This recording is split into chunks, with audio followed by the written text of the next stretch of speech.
திருவார்த்தையானவராகிய ஆண்டவராகிய இயேசு கிறிஸ்துவின் நாமத்தில் இந்த காலவேளையிலே உங்கள் எல்லாரையும் வாழ்த்துகிறேன். 2017 ஆண்டு, அதாவது இந்த ஆண்டு திருச்சபை சரித்திரத்திலே மிகவும் முக்கியமான ஒரு ஆண்டு. ஏனென்றால் இந்த ஆண்டில் புராட்டஸ்டன்ட் ரிஃபர்மேஷன் அல்லது திருச்சபை சீர்திருத்தம் தோன்றி 500 ஆண்டுகள் நிறைவேறுகின்றன. This year 2017 is the 500th anniversary of the Great Protestant Reformation.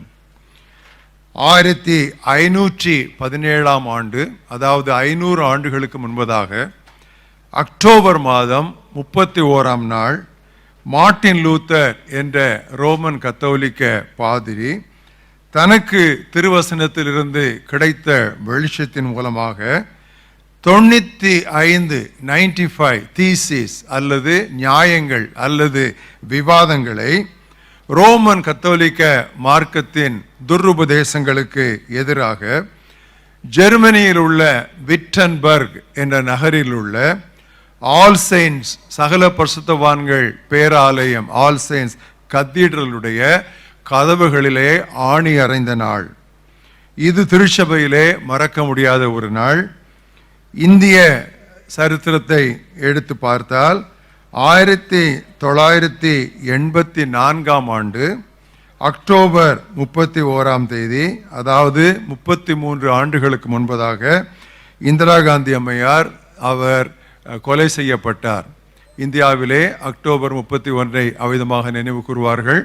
கிறிஸ்தவர்களாகிய நாம் அக்டோபர் 31 திருச்சபையின் சீர்திருத்த நாளாக நாம் நினைக்க வேண்டும்.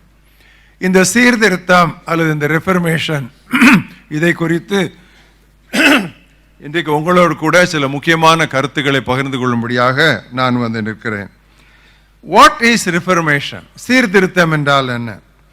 Reformation is to bring back the church from where it is to where it should be. திருச்சபையை அது இருக்கிற இடத்திலிருந்து அது இருக்க வேண்டிய நிலைக்கு கொண்டு வருவதுதான் சீர்திருத்தம். ஏனென்றால் the church that is not the church that was. இன்று இருக்கிற சபை அன்றிருந்த சபை போலல்ல. The church that is not the church that should be. இன்று இருக்கும் சபை இருக்க வேண்டிய பிரகாரமான சபையும் இல்லை. எனவேதான் சீர்திருத்தம். சீர்திருத்தம் என்பது எங்கிருந்து வருகிறது என்றால் சீர்கேடு அடைந்திருக்கிற நிலையிலிருந்து சீர்திருத்தம். சீர்கேடு சீர்திருத்தம் அல்லது பின்மாற்றம், அதிலிருந்து மறுமலர்ச்சி, அதாவது ஆதி நிலை ஏகுதல், going back to the first state, குளிர்ந்த நிலையிலிருந்து ஆவியின் அனலுக்குள் திரும்பி வருதல். ரெஃபர்மேஷன் என்பது மார்ட்டின் லூத்தர் மூலமாக மட்டும் வந்ததில்லை. நெடுகவே பழைய ஏற்பாட்டை நீங்கள் படிக்கும் பொழுது அநேக சீர்திருத்த சரிதைகளை நாம் பார்க்கலாம். குறிப்பாக தேவ மக்கள் அடிமைத்தனத்திலும் சத்ருவினுடைய கரத்திலும் நெருக்கப்படுகையில் அவரை நோக்கி கூப்பிட்டார்கள். அப்பொழுது ஆண்டவர் அவர்களுக்கு நியாயாதிபதிகளை எழும்பு பண்ணினார். When God's people cried unto him in anguish and pain and agony, God raised for them reformers, or God raised for them judges. ஆனால் அந்த நியாயாதிபதி மரித்த உடனேயே அடுத்த தலைமுறை வருவதற்கு முன்பதாக மறுபடியும் அவர்கள் அந்நிய தேவர்கள் முன்னால் போய்விடுவார்கள். பிறகு அவர்கள் மறுபடியும் தேவனை நோக்கி கூப்பிடுவார்கள். இப்படி மாறி மாறி நடந்து கொண்டே இருந்தது. அதை தொடர்ந்து ஆண்டவர் ராஜாக்களை எழுப்பினார். இந்த ராஜாக்களை எழுப்பி அவர்கள் மூலமாக சீர்திருத்தம் செய்தார். குறிப்பாக எசேக்கியா ராஜா, நம்ம எல்லாருக்கும் தெரியும். அவர் 25 வயதாக இருக்கும் பொழுது அவர் மன்னனானார். அவர் செய்த ஒரு முக்கியமான காரியம், எனக்கு ரொம்ப பிடித்த ஒரு காரியம், மோசே வனாந்தரத்திலே வெண்கல சர்ப்பம் என்று ஒன்றை ஆண்டவருடைய ஆலோசனை படித்தான் செய்து உயர்த்தி வைத்திருந்தார். ஆனால் அவர் செய்த ஒரே ஒரு தவறு, அதை தூக்கி கடலில் எரிந்திருக்கணும். அதனுடைய வேலை முடிந்தவுடனே கடலில் எரிந்திருக்க வேண்டும். அவர் அப்படி எரியாமல் அதை வைத்திருந்தார்.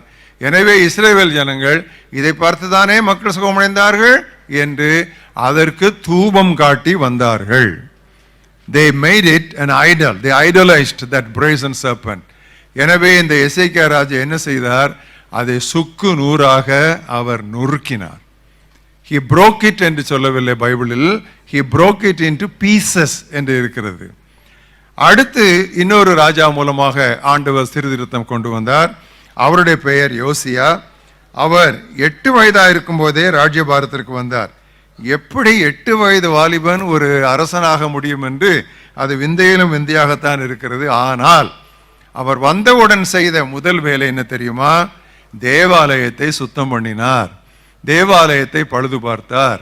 தேவாலயத்தை பழுது பார்த்து சுத்தம் பண்ணும் பொழுது திடீர் என்று சொல்லி ஒரு ஆசாரியன் அங்கே வந்து நின்று என்ன சொல்கிறான் என்றால், தேவனுடைய ஆலயத்திலே தேவனுடைய புத்தகத்தை கண்டுபிடித்தோம் என்று அவன் குதூகலமாக சொன்னான். அவன் குதூகலமாக சொன்னான், ஆனால் அதுதான் மிகவும் சோகமான ஒரு காரியம். ஏன் தெரியுமா? தேவனுடைய ஆலயத்திலேயே அப்படியானால் தேவனுடைய புத்தகம் தொலைந்திருந்தது. ஜஸ்ட் இமேஜின், they found என்று இருக்கிறது. They found the book of the Lord in the house of God.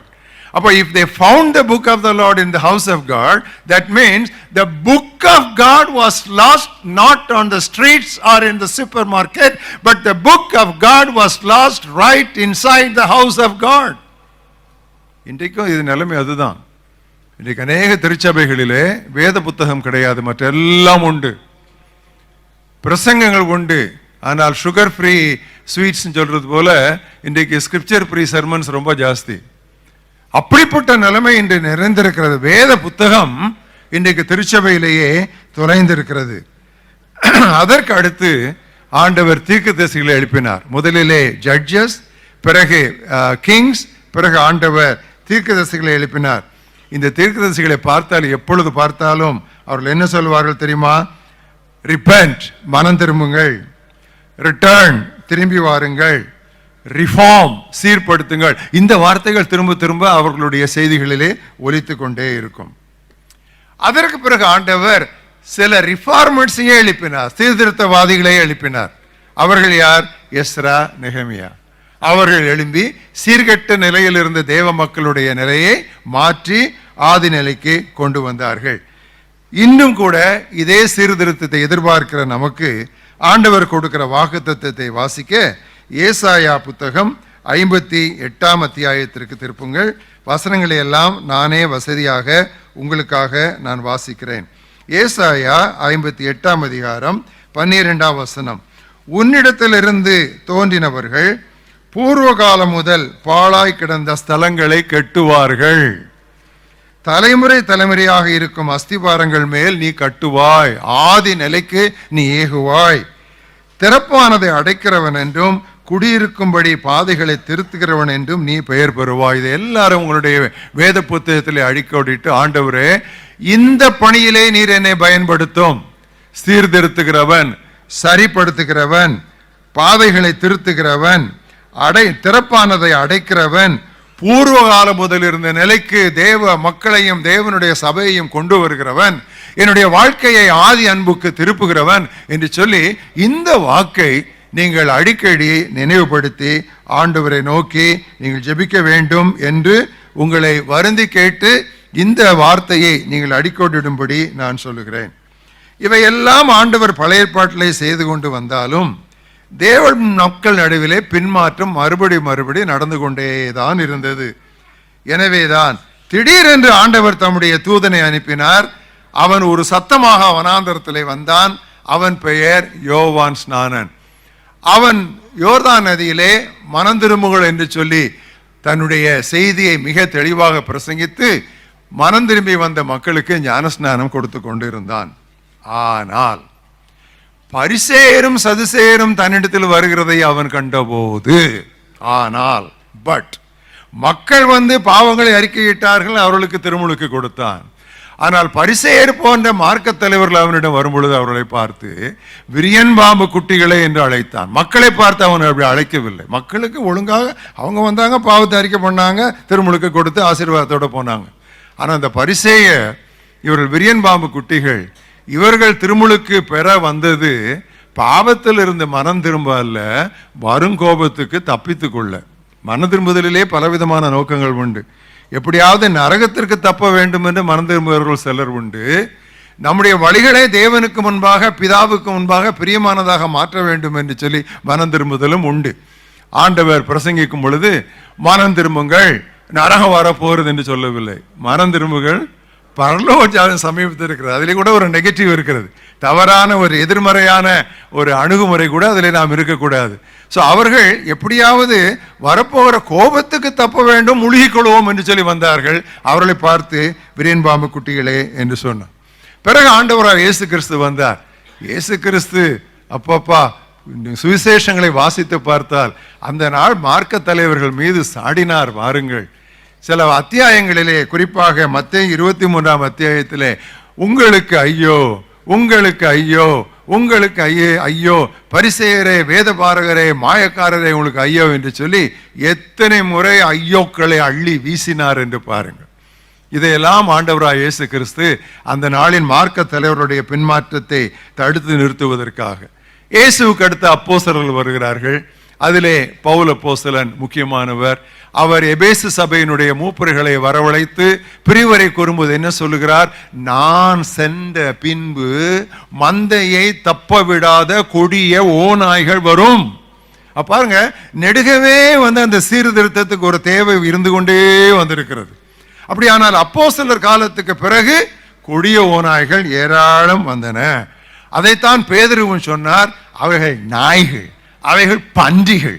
நீங்கள் 2ஆம் நிருபம், பேதுருவின் நிருபத்தை வாசித்து பார்த்தால் அவர் திட்டுகிற வார்த்தைகளுக்கு அளவே கிடையாது. பன்றி என்று சொல்லுவார், நாய் என்று சொல்லுவார், தண்ணீர் இல்லாத கிணறு என்று சொல்லுவார், மழை இல்லாத மேகங்கள் என்று சொல்லுவார்.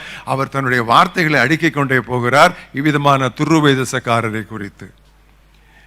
இவையெல்லாம் முடியும் பொழுது திருச்சபையினுடைய சரித்திரம் ஆரம்பிக்கிறது. திருச்சபை சரித்திரம் ஆரம்பித்த உடனே இன்றைக்கு வரைக்கும் இருக்கிற இந்த இத்தனை 1000 ஆண்டுகளை நாம் 8 பிரிவாக பிரிக்கலாம். நான் இன்று சொல்லுகிற சில தகவல்களை நீங்கள் உடனுக்குடன் எழுதி கொள்ள முடியாது, பரவாயில்லை.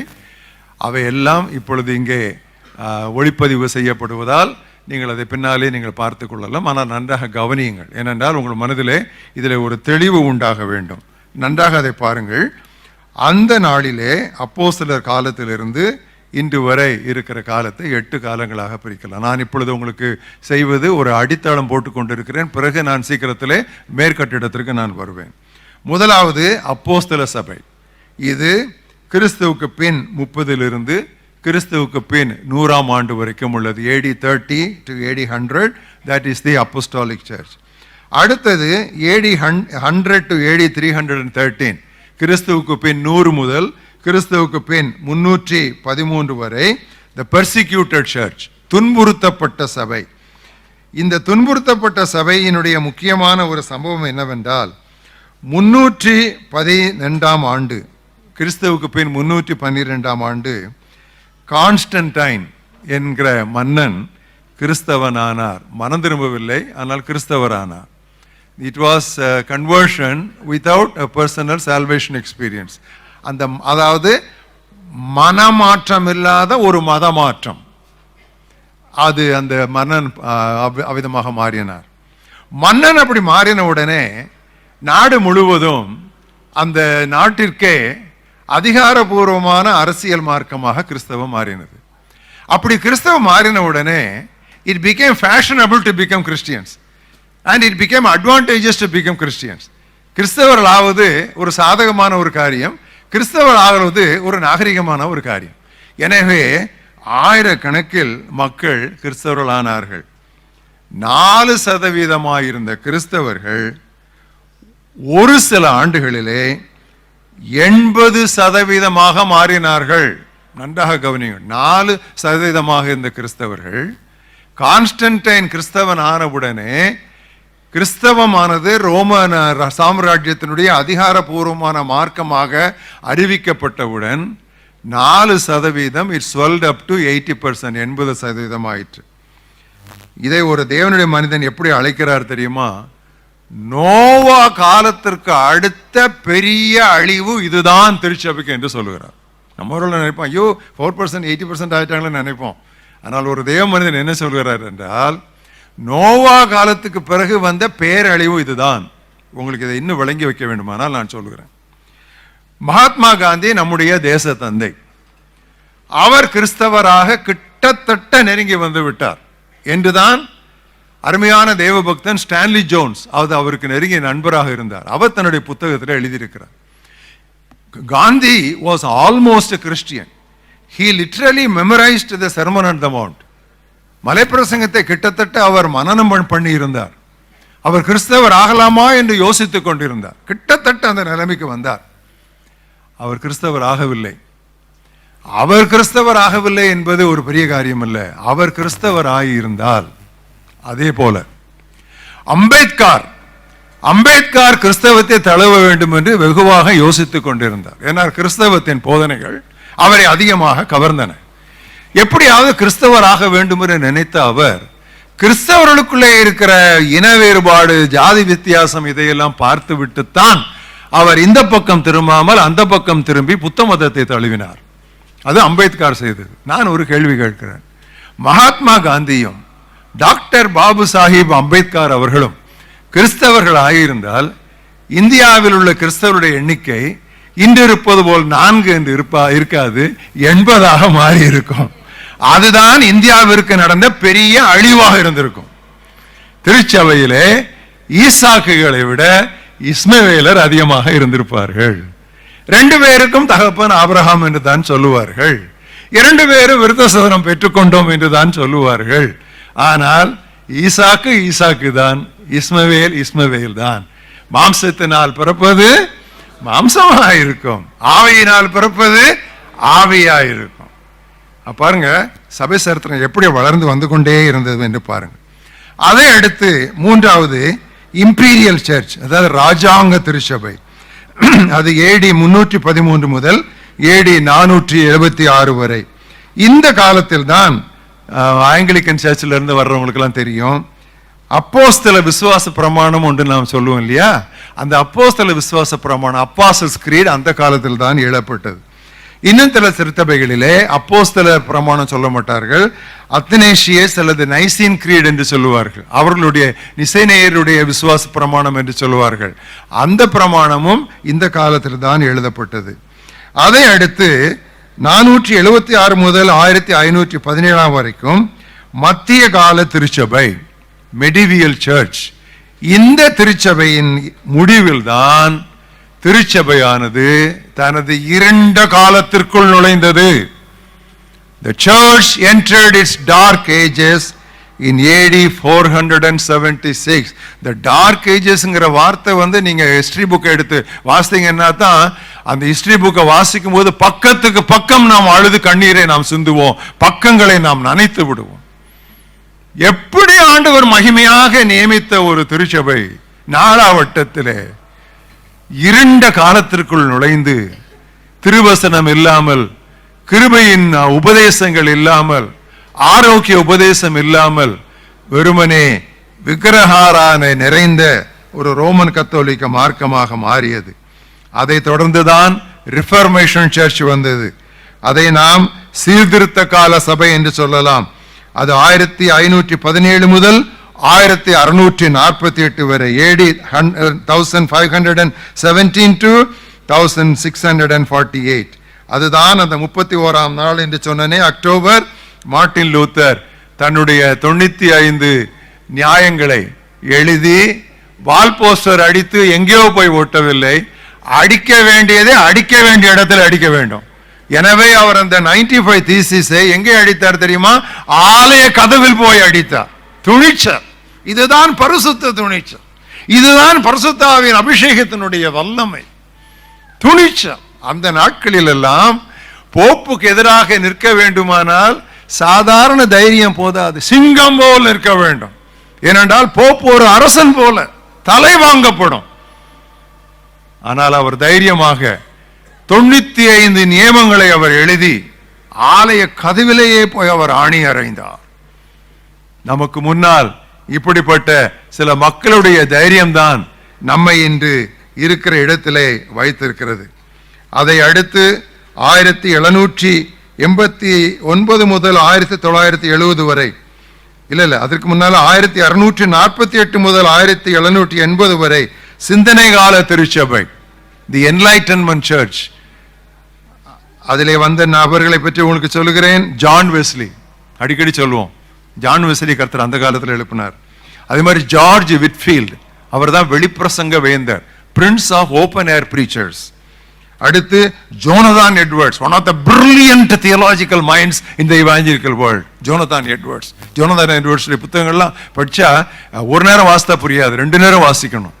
அவ்வளவு ஒரு brilliant man. He gave introduction and exposition of the gospel of Jesus Christ. பிறகு ஜார்ஜ் ஃபாக்ஸ் என்கிற ஜெபிக்கும் ஒரு தேவ மனிதன். அதை அடுத்து 1789 முதல் 1970 வரை அதை நாம் மாடர்ன் சர்ச் என்று சொல்லுவோம், நவீன கால திருச்சபை. அந்த நவீன கால திருச்சபையில தேவன் எழுப்பிய சில நபர்களை சொல்லுகிறேன், உங்களுக்கு அழகான ஒரு நினைவு வரும். C.H. ஸ்பர்ஜன், பிரசங்கிகளின் வேந்தன், பிரின்ஸ் ஆஃப் பிரீச்சர்ஸ். D.L. மூடி, அருமையான ஒரு தேவ மனிதர். பில்லி கிரஹாம், அவரெல்லாம் அந்த பீரியட் தான். பில்லி கிரஹாம், இப்பொழுது பில்லி கிரஹாமுக்கு வயது 98. அதிக சுகவீனமாக தான் என்ன செய்கிறேன் என்பதே தெரியாமல் அவரை ஒரு பக்குவமாக அவருடைய குடும்பத்தார் வைத்திருக்கிறார்கள். 98. அவர் எப்படியாவது 100 வயது அடைந்து விட வேண்டும் என்று எனக்கு ஒரு ஆசை. ஏனென்றால் அப்படிப்பட்ட ஒரு தேவ மனிதனை நம்முடைய தலைமுறையில் பெற்றிருப்பது நம்ம எல்லாரும் கிடைத்த பெரிய பாக்கியம், ஒரு பெரிய சிலாக்கியம். இந்த காலத்தில் தான் இந்த வெல்ஷ் ரிவைவல் 1904ஆம் ஆண்டு வேல்ஸ் நாட்டில் ஒரு எழுப்புதல் நடந்ததே, பெண்டிகாஸ்டல் ரிவைவல் என்று சொல்லுவோம். அந்த எழுப்புதல் இந்த காரியத்தில் நடந்தது. அதை அடுத்து 1970 முதல் இன்று வரை அந்த திருச்சபைக்கு பெயர் என்ன தெரியுமா? இன்றைய திருச்சபை. அது எப்படி இருக்கிறது தெரியுமா? உங்களுக்கு தெரியும், அது இன்றைய திருச்சபை. சோ இப்படி 8 விதமான 8 வகையான 8 பிரிவாக நாம் பிரிக்கிறோம். இவ்விதமாக நாம் இந்த ரிஃபர்மேஷனை குறித்து நாம் பேசும் பொழுது கர்த்தர் சில நபர்களை எழுப்பினார், பலரை எழுப்பினார். சிலரை நாம் சொல்லாமல் இருக்கவே முடியாது. ஒன்று ஜான் ஹஸ் என்கிற ஒரு தேவ மனிதன். அவர் தான் one of the earliest of Protestant reformers. அவர் சுவிசேஷத்தினுடைய தூய்மைக்காய் தைரியமாய் நின்றபடியால் தீக்கிரையாக்கப்பட்டார். He was burnt alive, உயிரோடு அவர் எரிக்கப்பட்டார். அடுத்தது மார்ட்டின் லூத்தர் எழுப்பினார். அவரை குறித்து நம்ம நன்றாக தெரியும். அவரிடத்தில் எவ்வளவோ பேசி பார்த்தார்கள். கொஞ்சம் அட்ஜஸ்ட் பண்ணிக்கங்க, இல்ல போப்பு இதை சொல்றாரு இல்லையா, நீங்க இதை கொஞ்சம் கேளுங்க, போப்பு தானே நமக்கு தலைவர், அவர் சொல்லும் போது பிஷப்புக்கெல்லாம் மேல போப்புன்னா அவர் சொல்றாருல, கொஞ்சம் கேட்டுக்கும் அப்படின்னு சொன்னார். அவர் சொன்ன முடியவே முடியாதுங்க, நான் ரோம நிருபத்தை வாசித்துட்டேன், ரோம நிருபத்தை வாசித்த பிறகு திருச்சபையில செய்யறதுக்கும் அதுக்கும் சம்மந்தமே கிடையாது அப்படின்னு சொன்னாரு. இப்போ உன் தலை போயிரும் சொன்னாரு. அவர் சொல்றாரு, இந்த ஊர்ல உள்ள வீடுகள் எல்லா கூரைகளிலும், அன்னைக்கெல்லாம் கூரைகள் எல்லாம் வந்து அவங்களுக்கு ஓடு தான் போட்டிருந்தாங்க, டைல்ஸ்.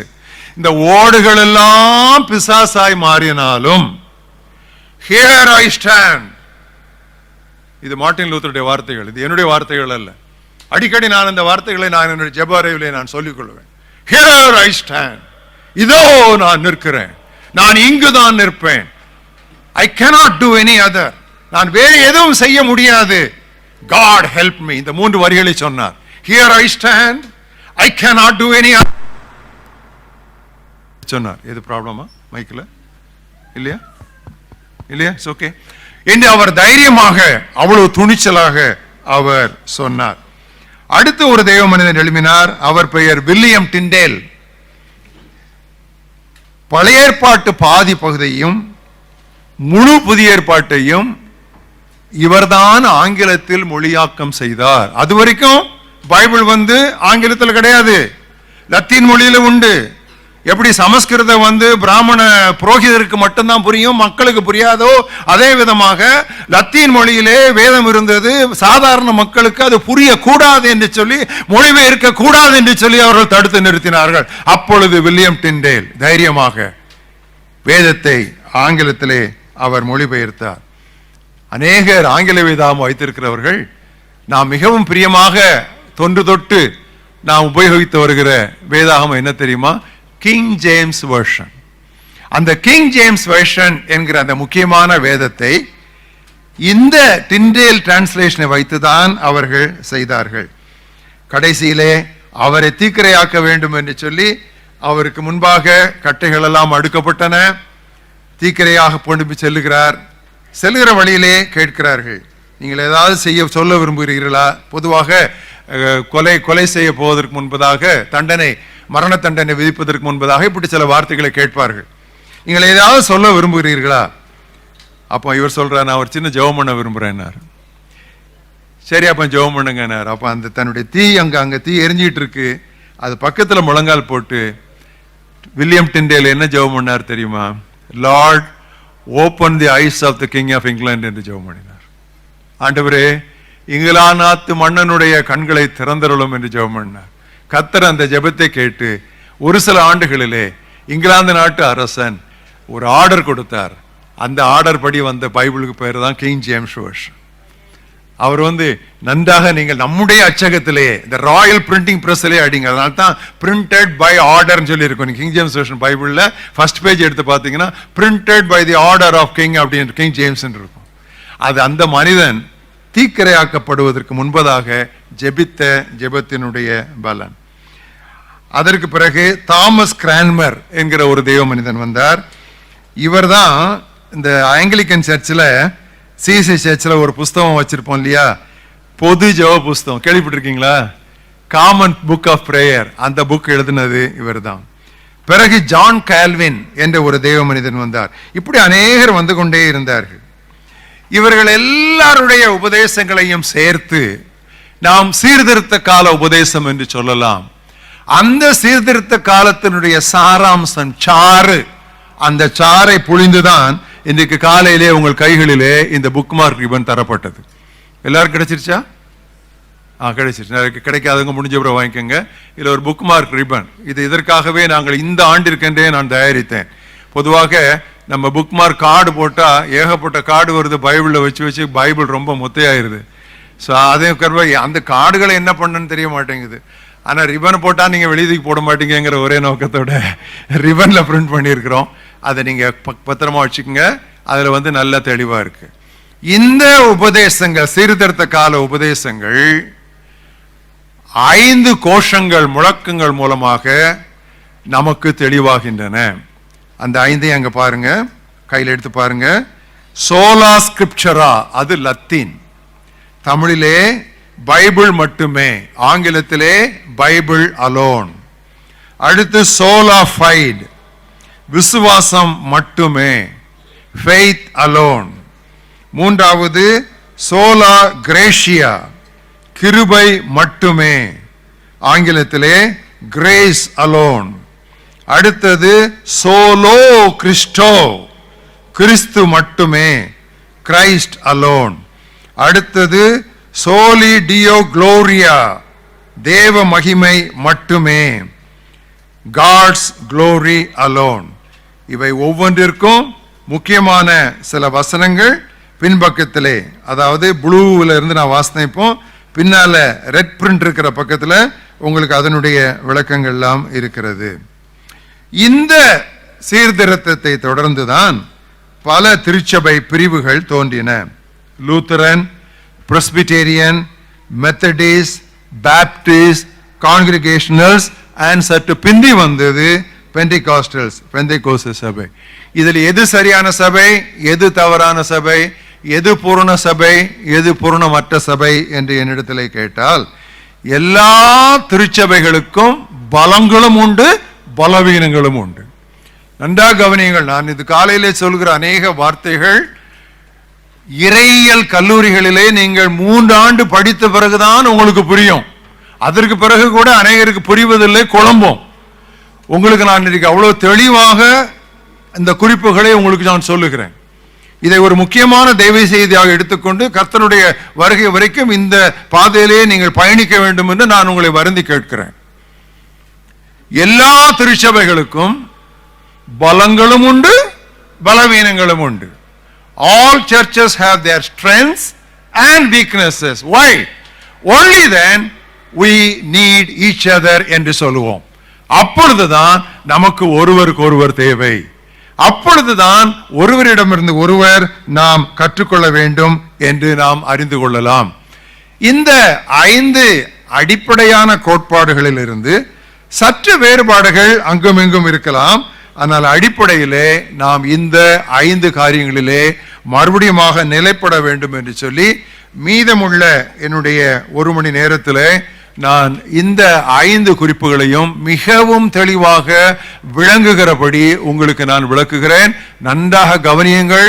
வசனங்களை வாசிக்கும் பொழுது நன்றாக, ஆண்டவரே இந்த வசனம் எனக்குள்ளே பனியை போல இறங்கட்டும் ஆண்டவரே, இனி வருகிற கொடிய காலம், இனி வருகிற ஓநாய்கள், இனி வருகிற கள்ள உபதேசங்கள், குறிப்பாக இயேசு கிறிஸ்துவின் 2ஆம் வருகைக்கு முன்னால் அதிகமாக செயல்பட போகிற அந்த கிறிஸ்துவின் ஆவிகள், இவை எல்லாவற்றிற்கு விரோதமாக நான் தைரியமாக நிற்கும்படி கர்த்தாவே என்னுடைய அடித்தளத்தை இந்த காலை வேளையிலே உறுதியாக்கும் என்கிற ஒரு ஜெபத்தோடு கூட உட்கார்ந்திருக்கும்படி உங்களை கேட்கிறேன்.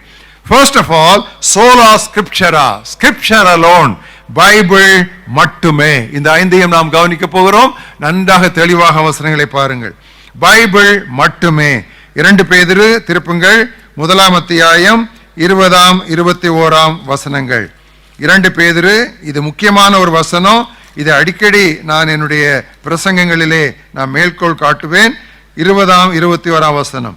வேதத்தில் உள்ள எந்த தீர்க்க தரிசனமும் சுய தோற்றமான பொருளை உடையதா இராது என்று நீங்கள் முந்தி அறிய வேண்டியது. அந்த முந்தி அண்டர்லைன் பண்ணுங்க. நமக்கு அறிய வேண்டிய அறிவுகளிலே, முக்கியமான குறிப்புகளிலே முதலாவது நாம் அறிய வேண்டியது முந்தி. ஆங்கிலத்திலே you need to know first என்று இருக்கிறது. என்ன? பைபிள் மனுஷனுடைய சித்தத்தினால் உண்டானதல்ல. தேவனுடைய பரிசுத்த மனிதர்கள் பரிசுத்த ஆவியினால் ஏவப்பட்டு பேசினார்கள். இதுதான் முதலாவது குறிப்பு. The Bible is the word of God. பைபிளுக்குள்ள குறையே கிடையாது. அதை தான் சங்கீதக்காரன் 19ஆம் சங்கீதம் 7ஆம் வசனத்தில் சொல்லுகிறான், உம்முடைய வேதம் குறைவற்றது. வேதம் குறைவற்றது, அதுல டிஃபெக்டே கிடையாது. நல்ல கவனிங்க, வேதம் குறைவற்றது. ஆண்டவராய் இயேசு கிறிஸ்து என்ன சொன்னார்? வேத வாக்கியம் தவறாதிருக்க. சோ பைபிள் குறைவற்றது மட்டுமல்ல, அது தவறாததும். மார்க் 13:31 ஆண்டவராய் இயேசு கிறிஸ்து என்ன சொன்னார்? வானமும் பூமி ஒளிந்து போகும், என்னுடைய வார்த்தைகளோ ஒளிந்து போவதில்லை. So the Bible is inerrant, the Bible is infallible, and the Bible is indestructible. வேதம் குறைவற்றது, வேதம் தவறாதது, வேதம் அழிக்க முடியாது. அது மட்டுமல்ல, வேதம் போதுமானது. The Bible is sufficient. எனவேதான் அப்போஸ்தலர்கள் 1 கொரிந்தியர் 4:6 விதமாக எழுதினார்கள். 1 கொரிந்தியர் 4:6 முக்கியமான ஒரு வசனம். சகோதரரே, எழுதப்பட்டதற்கு மிஞ்சி எண்ண வேண்டாம். அடிக்கோட்டிடுங்க. சகோதரரே, எழுதப்பட்டதற்கு மிஞ்சி எண்ண வேண்டாம். not to think beyond what is written, not only not to do what is beyond what is written, not to think beyond what is written. அதற்கு என்னையும் அப்பல்லோவையும் நான் முன்மாதிரியாக நிறுத்துகிறேன். பிரியமானவர்களே, இன்றைக்கு நடக்கிற துருபதேசம் இதுதான். வேதத்திற்கு புறம்பான, வேதத்திற்கு வெளியே, வேதத்தில் இல்லாத அநேக காரியங்கள் பிரசங்கிக்கப்படுகின்றன, அநேக அனுபவங்கள் முன்னேற்றப்படுகின்றன. நான் நல்லா சொல்லிடுறேன், கவனிங்க. பைபிள்ல தெளிவாக உபதேசிக்கப்படாத, பைபிளில் தெளிவாக திருஷ்டாந்தப்படுத்தப்படாத எந்த ஒரு உபதேசத்தையும், எந்த ஒரு அனுபவத்தையும் ஏற்றுக்கொள்ள நான் கடமைப்பட்டவன் அல்ல. I am not obliged to accept and embrace any doctrine that is not directly endorsed by the Bible, or any experience that is directly exemplified in the Bible. For me, Bible plus or minus nothing. என்னை பொறுத்தளவிலே வேதத்தோடு நான் எதையும் கூட்ட ஆயத்தமாக இல்லை, அதிலிருந்து எதை குறைக்கவும் நான் ஆயத்தமாக இல்லை. இல்ல பிரதர், அந்த காலத்திலேயே பைபிள்ல எழுதியிருக்கிறாங்களே. என்ன எழுதியிருக்கிறாங்க? ஆண்டவராய் இயேசு கிறிஸ்து செய்த இன்னும் அநேக அற்புதங்கள் உண்டு. அந்த அற்புதங்கள்லாம் இந்த புத்தகத்தில் எழுதப்படல. அதெல்லாம் எழுதப்பட்டிருந்தா இந்த உலகத்தில் உள்ள புத்தகங்களே கொள்ளாதுன்னு சொல்லியிருக்கிறாங்களே.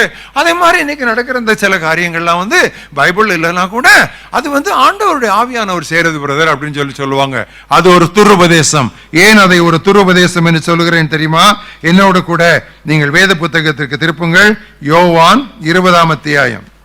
இங்குதான் நமக்கு ஒரு தெளிவு வேண்டும். இந்த காலையிலே நான் சொல்லுகிற அநேக காரியங்கள் கருகலான ஆனால் தெளிவான நிசமான காரியங்கள். யோவான் 20ஆம் அத்தியாயம் 30ஆம் வசனத்தை பாருங்கள். இல்ல 30ஆம் வசனத்தை பாருங்கள். இந்த புத்தகத்தில் எழுதியிராத வேறு அநேக அற்புதங்களையும் இயேசு தமது சீடருக்கு முன்பாக செய்தார். ஐயோ, இன்னும் நிறைய அற்புதம் செய்திருக்காரா? இன்னும் நிறைய சொல்லியிருக்காரா? அதெல்லாம் இல்லையே. பயப்படாதீங்க. அடுத்த வசனம் என்ன சொல்றது பாருங்க. இயேசு தேவனுடைய குமாரனாய் கிறிஸ்து என்று நீங்கள் விசுவாசிக்கும்படியும் விசுவாசித்து அவருடைய நாமத்தினாலே நித்திய ஜீவனை அடையும்படிக்கு இவைகள் எழுதப்பட்டிருக்கிறது. அப்ப என்ன அர்த்தம்? இன்னும் என்னெல்லாமோ செய்தாரு, பட் நித்திய ஜீவனுக்கு இது போதும். Am I right? Am I right? இன்னும் என்னெல்லாமோ செய்தாரு, இன்னும் என்னெல்லாமோ சொல்லியிருப்பாரு. அதெல்லாம் அந்த புத்தகத்தில் எழுதல. அதெல்லாம் பற்றி நீங்க உரைப்படாதீங்க.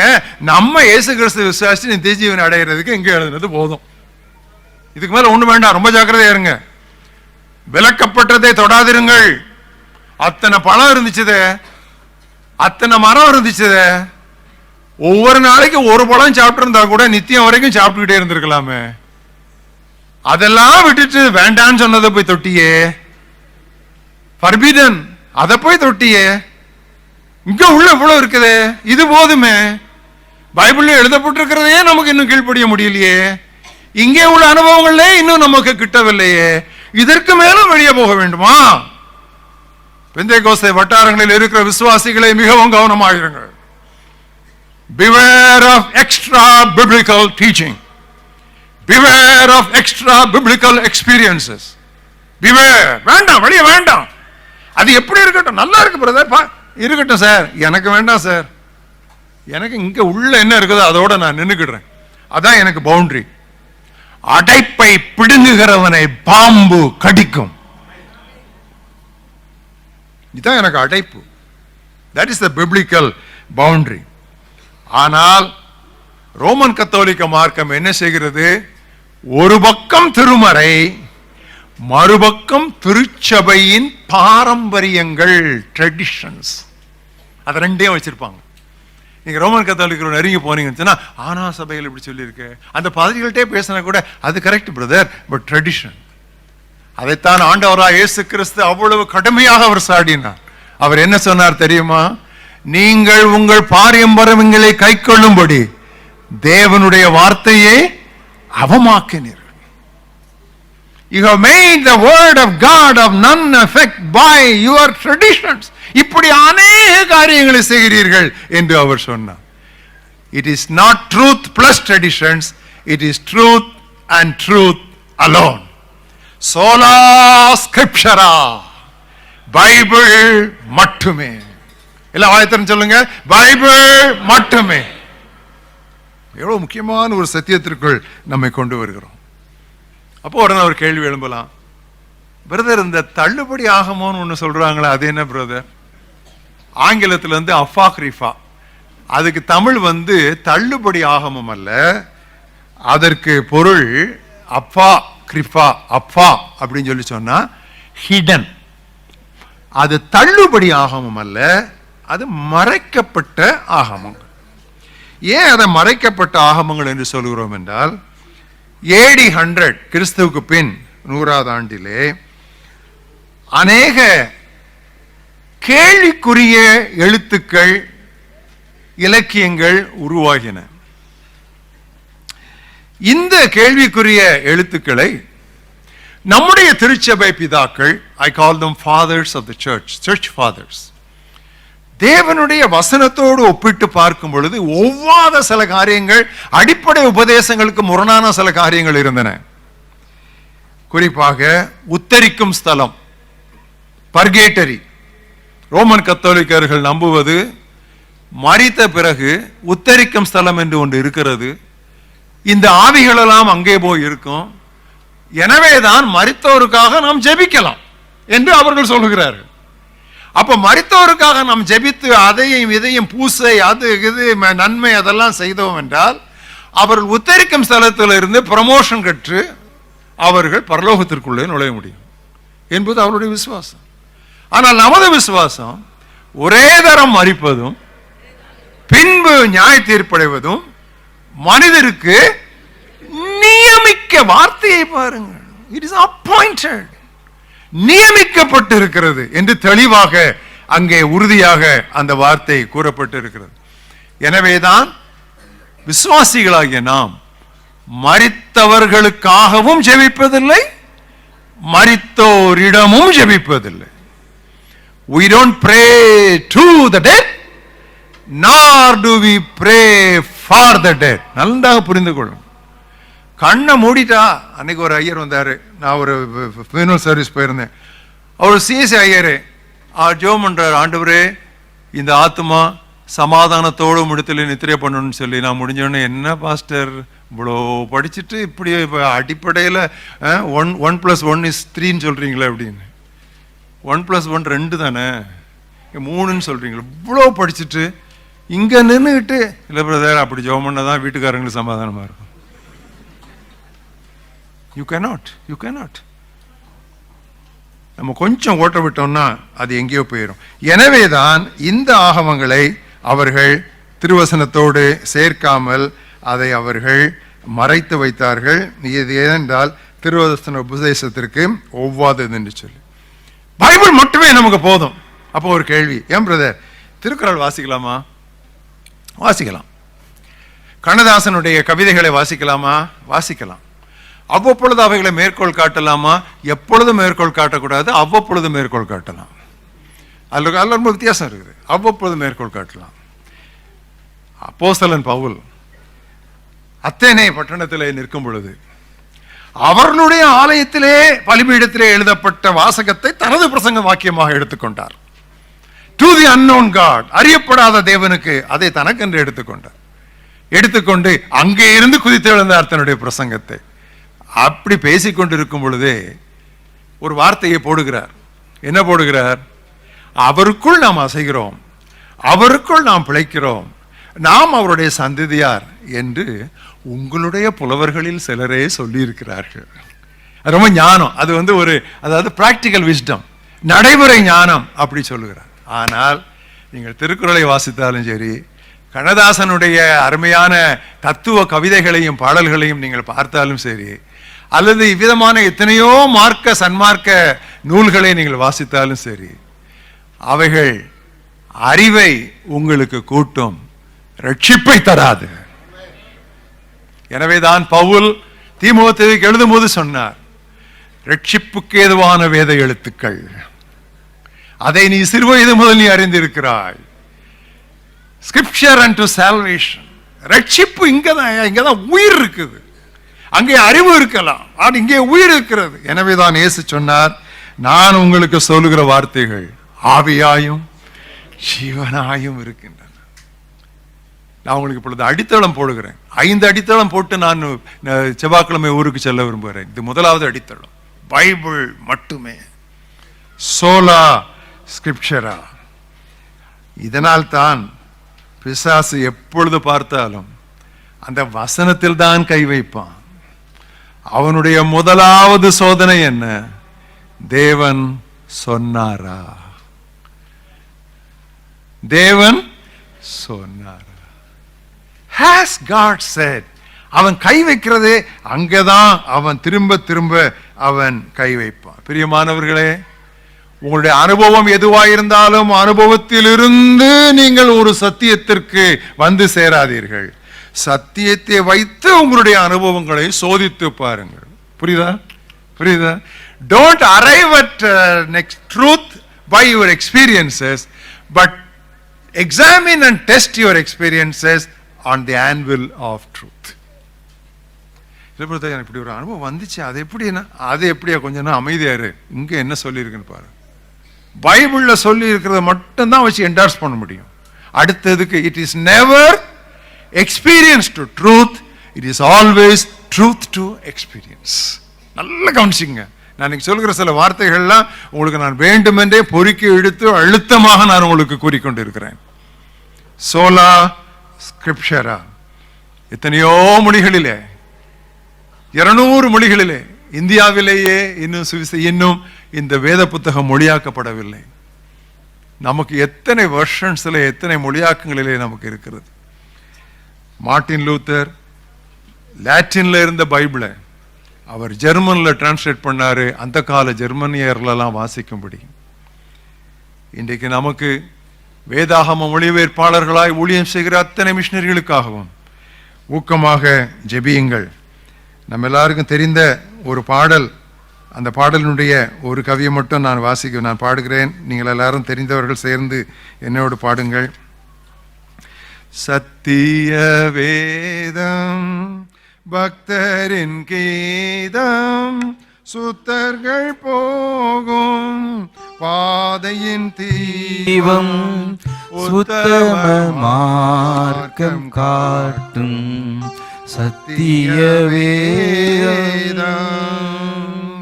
வானம் மகளும் பூமி அழியும், வேத வசனம் நிலைத்திருக்கும். பரமன் வேதம் எனது செல்வம், பரமசாம் நீதாம் அருளும். சத்திய வேதம் பக்தரின் கீதம், சுத்தர்கள் போகும் பாதையின் தீபம், உத்தம மார்க்கம் காட்டும் சத்திய வேதம். அருமையான சகோதரி சாராள் நவரோஜி அவர்கள் இயற்றிய பாடல். அவருடைய வாழ்நாள் 1938 முதல் 2014 வரைக்கும் அவர்கள் தமிழகத்திற்கு ஒரு பேராசீர்வாதமாக இருந்து அவர்கள் மரித்தார்கள். அவருடைய ஊழியத்தினால் பலன் பெற்ற அநேகரில் நானும் ஒருவன். இரண்டாவது, சோலா ஃபைட், ஃபெய்த் அலோன், விசுவாசம் மட்டுமே. சோலா ஃபைட், ஃபெய்த் அலோன், விசுவாசம் மட்டுமே. மார்ட்டின் லூத்தர் ரோமர் நிருபத்தை வாசித்துக் கொண்டிருக்கிறார். 1ஆம் அத்தியாயம் திருப்புங்கள், 16ஆம் 17ஆம் வசனத்திற்கு வருகிறார். ரோமர் 1:16-17. விசுவாசத்தினால் நீதிமான் பிழைப்பான் என்று எழுதியிருக்கிறபடி விசுவாசத்தினால் உண்டாகும் தேவ நீதி விசுவாசத்திற்கென்று அந்த சுவிசேஷத்தினால் வெளிப்படுத்தப்படுகிறது. இதை வாசித்தார் ஐயா, வானத்துக்கும் பூமிக்கும் குதித்தார். The just shall live by faith. இதை வாசித்த உடனே குதித்தார். இது எங்கோ இருக்கிற ஒரு வார்த்தை மட்டுமல்ல, இது வேதத்திலே 4 இடங்களிலே உண்டு. ஒன்று குறித்துக் கொள்ளுங்கள், ஆபகூக் 2ஆம் அத்தியாயம் 4ஆம் வசனம். அடுத்தது கலாத்தியர் 3ஆம் அத்தியாயம் 11ஆம் வசனம். அடுத்தது எபிரேயர் 10ஆம் அத்தியாயம் 38ஆம் வசனம். இப்பொழுது வாசித்த ரோமர் 1:16-17. வேதத்தின் 4 இடங்களிலே விசுவாசத்தினால் நீதிமான் பிழைப்பான். இதை வாசித்த உடனே, ஆஹா, நம்முடைய சபையிலே நீ அதை செய்ய வேண்டும், இதை செய்ய வேண்டும், அந்த கர்மம் செய்ய வேண்டும், இந்த கிரியை செய்ய வேண்டும், இந்த நன்மை செய்ய வேண்டும், இந்த பூசை செய்ய வேண்டும், இப்படித்தானே ரட்சிப்பு என்று சொல்லுகிறார்கள். பைபிள் அப்படி இல்லையே. அவருக்கு அப்படியே ஒரு புரட்டி போட்ட மாதிரி ஆயிடுச்சு. விசுவாசத்தினால தானே நீதிமான் பிழைப்பான். எபேசியரிலே பவுல் எழுதுகிறாரே, நீங்கள் பெருமை பாராட்டாதபடிக்கு இது உங்களால் உண்டானது அல்ல. நீங்கள் பெருமை பாராட்டாதபடிக்கு இது கிரியைகளினால் உண்டானதல்ல, உங்களால் உண்டானதல்ல. That is your personality. கிரியைகளினால் உண்டானதல்ல, தட் இஸ் யுவர் பிராக்டிஸ். நீங்க செய்யற இந்த 2 நாளையும் உங்களுக்கு இது ரட்சிப்பு இல்ல இல்ல இல்ல இல்ல. இது கிருபையினாலே, இது விசுவாசத்தை கொண்டு நீங்கள் ரட்சிக்கப்பட்டீர்கள். இதுதான் பழைய ஏற்பாட்டுக்கும் புதிய ஏற்பாட்டுக்கும் உள்ள முக்கியமான வித்தியாசம். பெரியமானவர்களே, பழைய ஏற்பாடு என்ன தெரியுமா? உபாகமம் 6ஆம் அத்தியாயம் 25ஆம் வசனம். உபாகமம் 6:25. எவ்வளவு தெளிவான வேறுபாடு அங்கே சொல்லப்பட்டிருக்கிறது பாருங்கள். நம்முடைய தேவனாய கர்த்தர் நமக்கு கட்டளையிட்டபடியே நாம் அவர் சமூகத்தில் இந்த எல்லா கட்டளைகளின்படியும் செய்ய சாவதானமாயிருந்தால் நமக்கு நீதியாயிருக்கும். குறிப்பா சொல்லணும்னா, இந்த கட்டளையெல்லாம் நீ கீழ்ப்படிஞ்சினா நீ நீதிமானாக்கப்படுவாய், இவைகளை செய்தால். ஆனா ரோமர் 3ஆம் அத்தியாயம் 21-22 என்ன சொல்கிறது? ரோமர் 3:21-22 இப்படி இருக்க, நியாயப்பிரமாணம் இல்லாமல், அடிக்க விட்டுடுங்க, நியாயப்பிரமாணம் என்ன சொல்லுது? நீ இதெல்லாம் செய்தினாத்தாயா நீ ரட்சிக்கப்படுவாய், நீதிமானாக்கப்படுவாய். ஆனால் ரோமர் புதிய ஏற்பாடு என்ன சொல்கிறது? நியாயப்பிரமாணம் இல்லாமல் தேவநீதி வெளியாக்கப்பட்டிருக்கிறது. ரொம்ப தெளிவு. இதெல்லாம் நாம் தெளிவாக அறிந்து கொள்ள வேண்டிய அடிப்படை சத்தியங்கள். அதை குறித்து நியாயப்பிரமாணம் தீர்க்க தரிசனங்களும் சாட்சியிடுகின்றன. அது இயேசு கிறிஸ்துவை பற்றும் விசுவாசத்தினாலே பலிக்கும் தேவநீதியே விசுவாசிக்கிற எவர்களுக்குள்ளும் எவர்கள் மேலும் அது பலிக்கும். அந்த வார்த்தை என்ன அருமையான வார்த்தை, பலிக்கும். விசுவாசித்தால் பலிக்கும். அங்க அந்த கட்டளைகளுக்கு கீழ்ப்படிந்தால் தான் பலிக்கும். இது நியாயப்பிரமாணம் இல்லாமல். எவ்வளவு தெளிவு பாருங்க. விசுவாசம், இயேசு கிறிஸ்துவை விசுவாசிப்பதனால் உண்டாகிற ரட்சிப்பு. இது நம்முடைய நியாயப்பிரமாண கிரியைகளினால் உண்டாகிற ரட்சிப்பு அல்ல. ஆபிரகாம் எப்பொழுது நீதிமானாக்கப்பட்டான்? விருத்த சேதனம் அடைந்த பிறகா, விருத்த சேதனம் அடையும் முன்னரா? அடையும் முன்னர். அதை தெளிவாக அப்போஸ்தலன் கலாத்தியர் நிருபத்தில் எழுதுகிறான். ஆபிரகாம் எப்பொழுது நீதிமானாக்கப்பட்டான்? அவன் விருத்த சேதனம் உள்ளவனாயிருந்த போதோ, விருத்த சேதனம் இல்லாதிருந்த போதோ என்று கேள்வியை கேட்டு, விருத்த சேதனம் இல்லாதிருந்த போது அல்லவா என்று சொல்லுகிறான். விருத்த சேதனம் அவனை நீதிமானாக்கவில்லை, விசுவாசம் அவனை நீதிமானாக்கப்பட்டது. எவ்வளவு நாளைக்கு முன்பதாக ஆபிரகாம் நீதிமானாக்கப்பட்டான்? நியாயப்பிரமாணம் வருவதற்கு எத்தனை ஆண்டுகளுக்கு முன்பதாக? யாராவது சொல்லுங்க. நியாயப்பிரமாணம் வருவதற்கு எத்தனை ஆண்டுகளுக்கு முன்பதாக ஆபிரகாம் நீதிமானாக்கப்பட்டான்? 430. சொல்லிட்டீங்க. 430 ஆண்டுகள். அது உங்களுடைய வேதத்திலே உண்டு. அதை நீங்கள் தேடி பார்த்து கண்டுபிடித்துக் கொள்ளுங்கள். எல்லா வசனத்தையும் நான் சொல்லிவிட்டால் உங்களுக்கு வீட்டு வேலை ஏது? ஹோம்வொர்க் கொஞ்சம் கொடுக்கணும் இல்லையா? பைபிளுக்கு அவ்வளவு அழகா சொல்லுது. 430 வருஷத்துக்கு முன்பதாக அவன் நீதிமானாக்கப்பட்டான், நியாயப்பிரமாணம் அதற்கு முன்பதாக. எவ்வளவு அருமையான, எவ்வளவு முக்கியமான சத்தியம். பிரியமானவர்களை, இன்றைக்கு அது குழந்தை ஞானஸ்நானமாக இருக்கட்டும், அது வயது வந்தவருடைய முழுக்க ஞானஸ்நானமாக இருக்கட்டும், அது தெளிப்பா இருக்கட்டும், முக்கலா இருக்கட்டும், அது ஊற்றலா இருக்கட்டும், என்னதான் இருக்கட்டும், ரட்சிப்பு விசுவாசத்தினால், ரட்சிப்பு விசுவாசத்தினால் மறந்து விடக்கூடாது. இன்னைக்கு எப்படி அந்த காலத்திலே சிசி சபையிலே தெளிப்பு ஞானஸ்நானம் கொடுத்து நீ கிறிஸ்துவிலே அங்கத்தினரானா என்று சொன்னார்களோ, அப்படியே இன்றைக்கு ரட்சிக்கப்படாத அநேக இஸ்மவேலருக்கு பெந்தைகோஸ்து சபைகளிலே அப்பா அம்மா பெந்தைகோஸ்து என்பதனாலே ஞானஸ்நானம் கொடுக்கப்படுகிறது. அவன் இஸ்மவேல் தான். என்றொருவன் தேவனுக்கு முன்பாக தன்னை தாழ்த்தி பாவி என்று ஒத்துக்கொண்டு கல்வாரி சிலுவையிலே அவர் தன்னுடைய பாவங்களை சுமந்து தீர்த்தார் என்று விசுவாசிக்கிறானோ, அதில் தான் ரட்சிப்பு. ஈரமற்றதாக்கிவிடக்கூடாது, சாரமற்றதாக்கிவிடக்கூடாது. அங்கே ஒரு எத்தியோப்பிய மந்திரி போய்கொண்டிருக்கிறார். பிலிப்போவை பார்த்து ஒரு பெரிய ஊழியம் செய்து கொண்டிருக்கிறார், வனாந்தரத்திற்கு போய் என்று சொல்லுகிறார். வனாந்தரத்திலிருந்து ஊருக்குள்ள வந்து கூட்டம் நடத்த வர்றது லேஸ் சார், ஊருக்குள்ள கூட்டம் நடத்திட்டு இருக்கும்போது வனாந்தரம் போறது கஷ்டம், அங்க போ அப்படின்னு சொன்னார். இந்தியாவிலிருந்து அமெரிக்காவுக்கு போறது லேசு சார், அமெரிக்காவிலிருந்து இந்தியா வர்றது கஷ்டம் சார். அவன் போனார். அங்க போயிட்டு ஓடி போய் ரதத்தை பிடித்துக் கொள்ளுங்கிறார். அந்த காலத்து ரதங்கள் எவ்வளவு வேகமாக போயிருக்கும். வனாந்தரத்தின் வழியாக பிலிப்பை ஆண்டவர் ஓட சொல்லுகிறார். அவர் ஓடினார். என்னையா வாசித்துட்டு இருக்கீங்க? ஏசாயா புரியுதா? சொல்லி யாரும் சொல்லாம எனக்கு எப்படி புரியும்?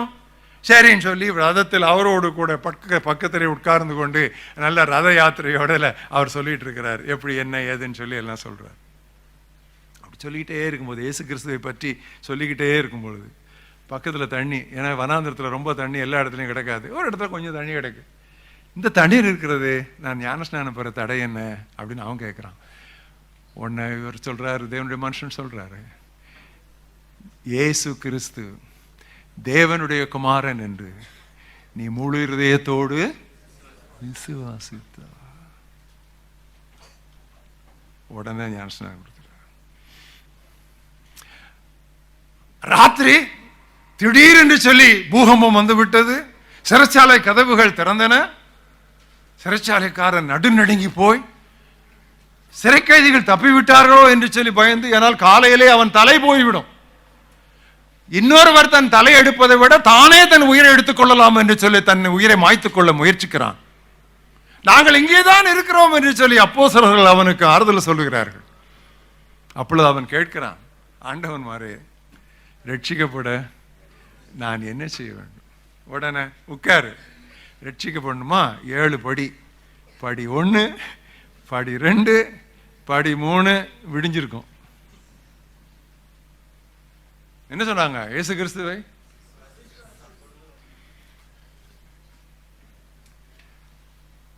பாருங்க, this is so simple but it is so profound. அவ்வளவு எளிமையானது, ஆனால் அவ்வளவு மகிமையானது. This is the greatness of salvation. Why do we call it so great a salvation? It is so simple, but it is so profound. அது அவ்வளவு எளிமையானது, ஆனால் அவ்வளவு மகிமையானது. I am excited about this glory of salvation. ரட்சிப்பின் மகிமையை குறித்து அவ்வப்பொழுது நான் தியானித்து நான் உற்சாகப்படுத்திக் கொள்ளுவேன். ஏன் சொன்னால், அத்திமரம் துளிர் விட்டாலும் சரி, துளிர் விடாலும் சரி, திராட்சை செடியில் காய் இருந்தாலும் சரி, இல்லாட்டாலும் சரி, நான் தேவனுக்குள் கழிவுற மாட்டேன். யாரில் கழிவுற? என் ரட்சிப்பின் தேவனுக்குள் கழிவுறேன். எனக்கு அதான் முக்கியம், அந்த ரட்சிப்புயா. அது விசுவாசத்தினால வந்தது. நான் ஒன்னும் பே பண்ணாம வந்தது, காசு கொடுக்காம வந்தது. நான் பே பண்ணி வந்திருந்தா எனக்கு அதுல ஒரு பெருமை பாராட்ட இடம் உண்டு. நானும் என்னத்தையோ பண்ண அதனால கிடைச்சதுன்னு சொல்லி, அது கூலி அல்ல, அது தேவன் கொடுத்த ஈவு. It is not a reward. It is not an award. It is not wages which I have merited. It is a gift, and it is only a gift.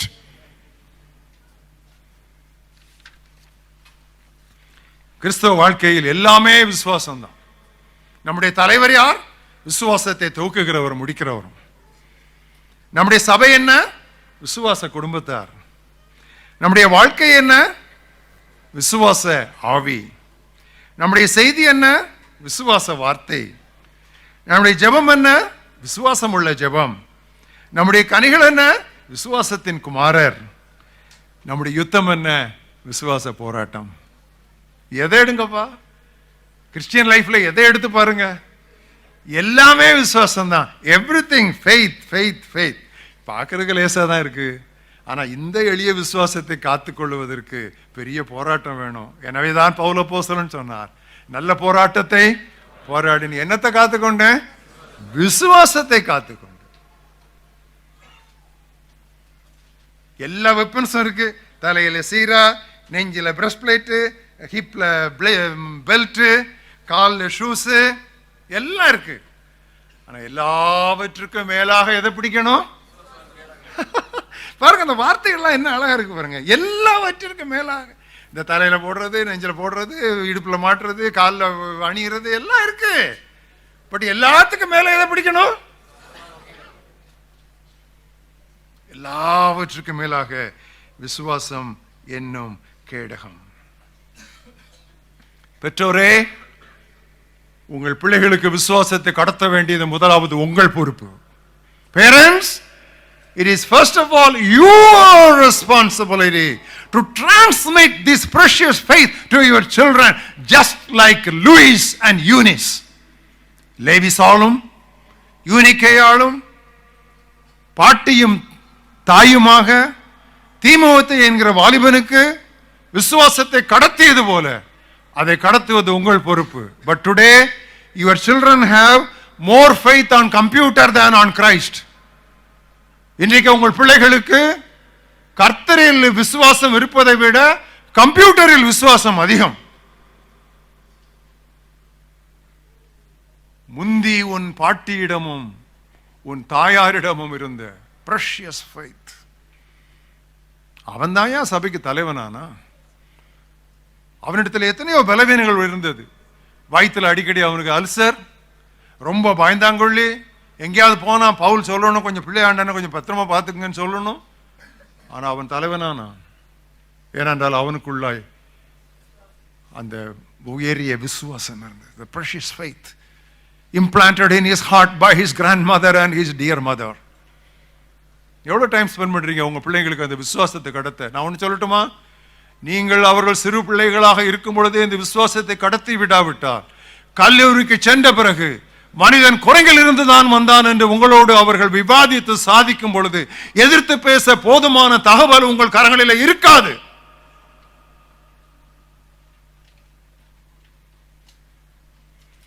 மறந்து விடாதிருங்கள். மூன்றாவது, சோலா கிரேஷியா, கிரேஸ் அலோன், கிருபை மட்டுமே. முந்தின பகுதியிலே ஒர்க்ஸ் வர்சஸ் ஃபெய்த், கிரியைகளும் விசுவாசமும் என்று பார்த்தோம். இப்பொழுது நியாயப்பிரமாணமும் கிருபையும் என்று நாம் பார்க்கிறோம். வேதாகமம் இந்த இரண்டையும் நன்றாக வேறுபிரித்தே காட்டுகிறது. ஆகையால் தான் யோவான் 1:17 எப்படி வாசிக்கிறோம்? நியாயப்பிரமாணம் மோசையின் மூலமாக வந்தது, கிருபையும் சத்தியமுமோ கிறிஸ்துவின். அங்கேயே வந்து அந்த அந்த டிஃபரன்ஸ், அந்த டிஃபரன்சியேஷன் ஆரம்பிச்சிருது. கிருபையும் சத்தியமுமோ இயேசு கிறிஸ்துவின் மூலமாக வந்தது என்று சொல்லப்பட்டிருக்கிறது. எனவேதான் ஆண்டவராய் இயேசு கிறிஸ்து விரித்த கரங்களோடு திரள் கூட்டத்திற்கு முன்பாக நின்று சொன்னார், வருத்தப்பட்டு பாரம் சுமக்கிறவர்களே, அது பாவ பாரம் அல்ல. புதிய ஏற்பாட்டிலே இந்த நுகம் என்கிற வார்த்தை வருகிற இடங்களை எல்லாம் பார்த்தால் அந்த யோக், இந்த நுகம் என்பது பாவத்தை குறிக்காது, பழைய ஏற்பாட்டு பிரமாணத்தை குறிக்கும். பேர்டன், நீங்கள் விரலால் கூட அந்த பாரத்தை தொடமாட்டீர்கள், மக்களை அந்த பாரத்தை சுமக்க சொல்கிறீர்கள். சோ இந்த பேர்டன், இந்த யோக்கு, இந்த பாரம், இந்த நுகம், இந்த வார்த்தைகள் எல்லாம் பழைய ஏற்பாட்டு மார்க்கத்தை குறிக்கிற வார்த்தைகள். சோ இயேசு சொல்லுகிறார், வருத்தப்பட்டு பாரம் சுமக்கிறவர்களே, யூதர்களே, இஸ்ரவேல் மக்களே, இத்தனை கட்டளை கட்டளை என்று சொல்லி எங்களால் தாங்க முடியவில்லை என்று சொல்கிறவர்களே, நீங்கள் என்னிடத்தில் வாருங்கள், நான் உங்களுக்கு பாவமன்னிப்பு தருவேன் என்று சொல்லவில்லை. இளைப்பாறுதல், ரொம்ப டயர்ட் ஆயிட்டீங்க, இதையும் பண்ணி டயர்டா இருக்கிறீங்க, I will give you rest and relaxation அப்படின்னு சொல்லிட்டு சொல்றாரு. என்னுடைய நுகத்தை உங்கள் மேல் ஏற்றுக்கொள்ளுங்கள். ஏன்னா ஏன் நுகம் அந்த மோசை கொடுத்த நுகம் போல அவ்வளவு பாரமானதல்ல, என்னுடைய நுகம் மெதுவா இருக்கும். அந்த இடத்தை நம்ம எடுத்து அந்த வசனத்தை எடுத்து பாவிகளுக்கு பயன்படுத்துறோம். அப்படி கிடையாது. அது நியாயப்பிரமாண சடங்காச்சாரத்திற்குள்ளே பிடிபட்டு பிரமாண கொள்கையினால் அழுத்தப்பட்டு அழுந்தி கொண்டு இருக்கிறவர்களுக்கு இயேசு கொடுத்த ஒரு பெரிய அழைப்பு. All you are heavily laden, heavily laden. அது அந்த மாடு வந்து நுகத்தை சுமந்துட்டு போற மாதிரி. ஏன்ட்ட வாங்க, let us have an exchange என்று அவர்கள் சொல்கிறார். நம்ம எல்லாரும் பாவம் செய்து கிருபையினால் இலவசமாய் மீட்கப்படுகிறோம். மறந்து விடாதிருங்கள் பிரியமானவர்களே.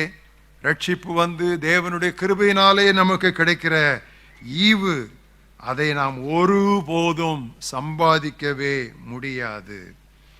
எப்படி நம்முடைய பாவங்கள் தலைக்கு மேல் எண்ணற்ற பாவங்களோ அவைகளை எல்லாம் மன்னிப்பதற்கு அவருடைய கிருபையின் ஐஸ்வர்யம்.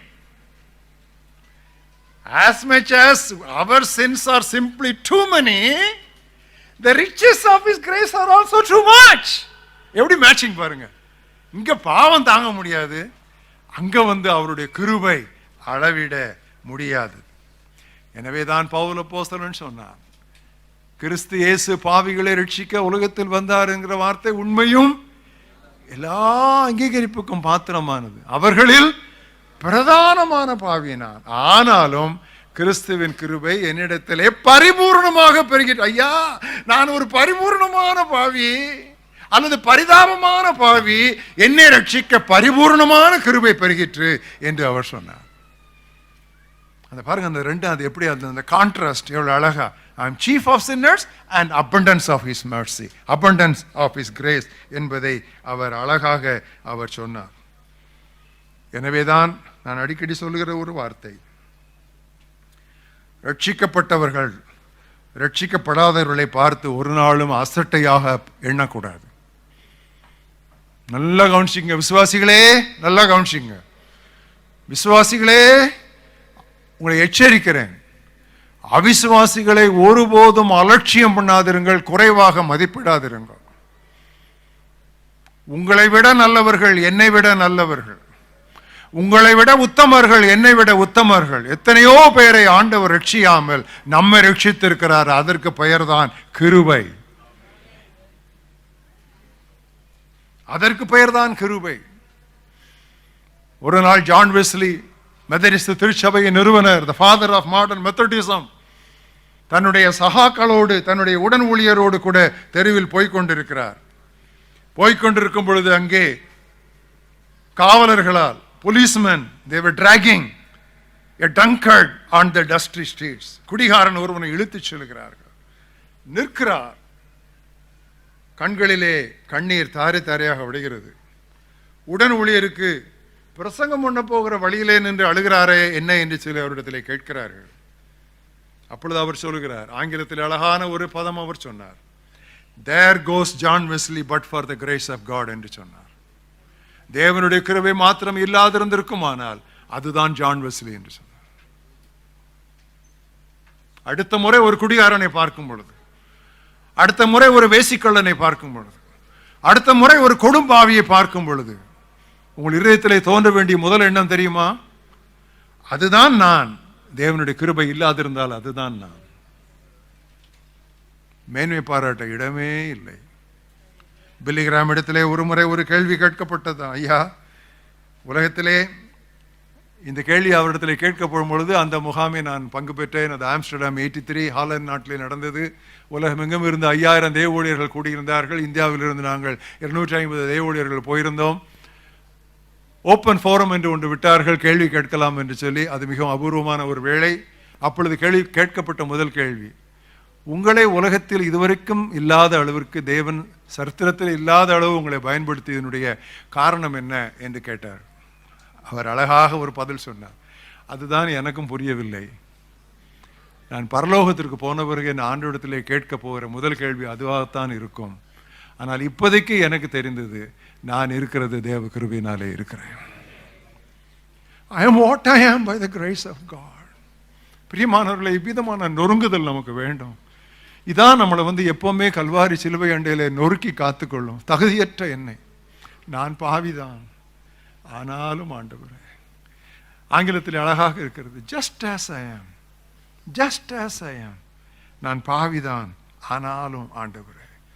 ஆனால் அதே சமயத்தில் கிருபை குறித்து இவ்வளவு விவரமாக பேசுகிற இந்த காலத்தில் ஹைப்பர் கிரேஸ் என்று சொல்லி இன்னொரு நூதன உபதேசம், துருபதேசம் வந்திருக்கிறது.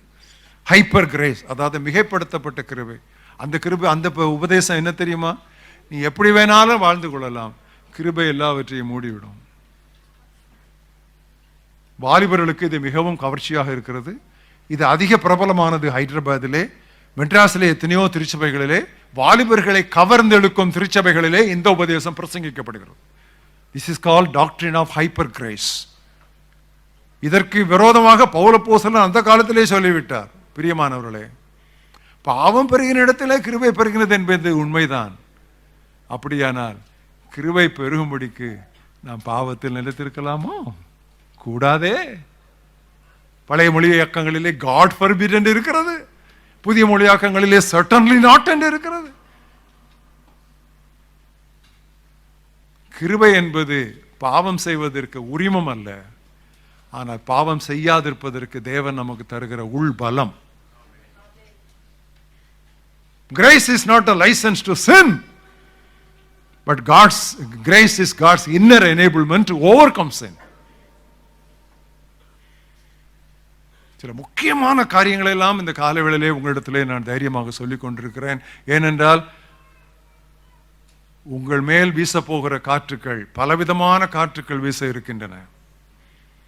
நீங்கள் கவனமாயிராவிட்டால் நீங்கள் அந்த காற்றுகளினால் வாரிக்கொண்டு போகப்படுவீர்கள். நான்காவது, சோலோ கிறிஸ்டோ, கிரைஸ்ட் அலோன், கிறிஸ்து மட்டுமே. ரொம்ப முக்கியம், கிறிஸ்து மட்டுமே. இப்படி சொல்லும்போது இதெல்லாம் நமக்கு தெரிஞ்ச சத்தியம் தானே பிரதர் நினைக்காதீங்க, இதுக்கெல்லாம் சவால் வரப்போகுது.